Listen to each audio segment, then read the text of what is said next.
Let's talk about world souls in Magic the Gathering. And yes, this will be related to Duskmourn in a moment. We'll get to him. So, world souls in Magic is a concept that sort of evolved from Gaia on the plane of Dominaria.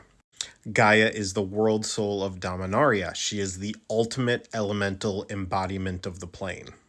Most of the legendary elementals you see, the marrow sorcerers like Multani, these are almost smaller versions or extensions of her. But all that is like natural on Dominaria ultimately flows into and through Gaia.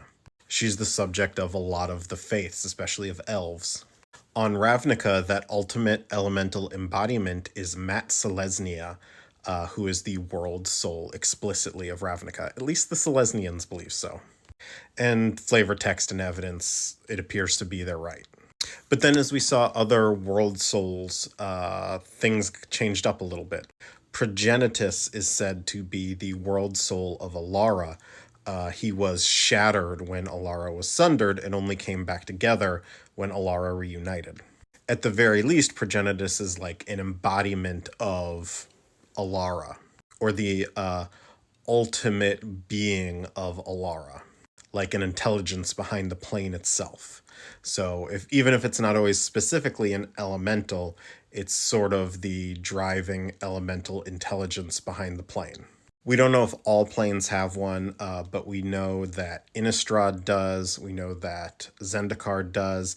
Ashaya is not the world soul. The world soul is just called Zendikar, just like Innistrad's is, just like Amonkhet's is. And we know they exist because Nissa has communed with all of them. Ashaya was just sort of the elemental that was sent to Nissa to protect her. And then we have sort of weirder cases. We have the World Tree on Kaldheim, which may or may not be the World Soul, but as like the ultimate being responsible for holding the plane together, I think it sort of qualifies, especially because we know there is probably an intelligence behind it. Namely because we see Ren communicate with sort of the rudimentary intelligence of Realmbreaker. And Realmbreaker, the Phyrexian invasion tree, was basically grown from a piece of the world tree.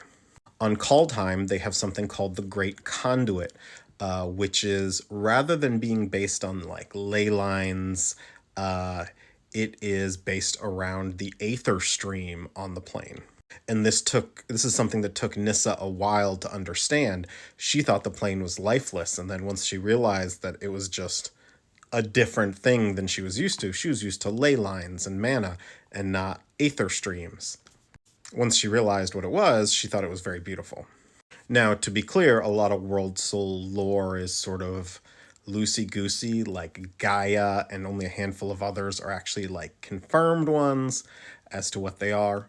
But if we're looking for like a supreme being that guides an entire plane, Valgavoth, by his nature as being bound to the house and the house being all, and sort of his malevolent will being what drives the house, I could really see an argument for Valgavoth being the world soul of Duskmourn. Two other notes before I wrap up the world soul discussion. The Soul of cycle from Magic 2015 created a lot of confusion because they do not represent like the actual world souls. We already know the world soul of Ravnica is Mat Selesnya. This is sort of like an avatar of an aspect of the plane, not the actual world soul. I've also seen speculation that maybe Ugin is the world soul of Tarkir because of how closely metaphysically he's aligned with the plane and the dragon storms and all of that. I don't know if that specifically is true, but he is certainly very closely aligned with the plane of Tarkir. Anyway, let me know what else you want me to cover. Right now I'm working through the list, trying to find things that relate to Duskmourn in some way for me to cover. Once we have more of the story spotlights, I'll do the story recap as well, which some people have requested.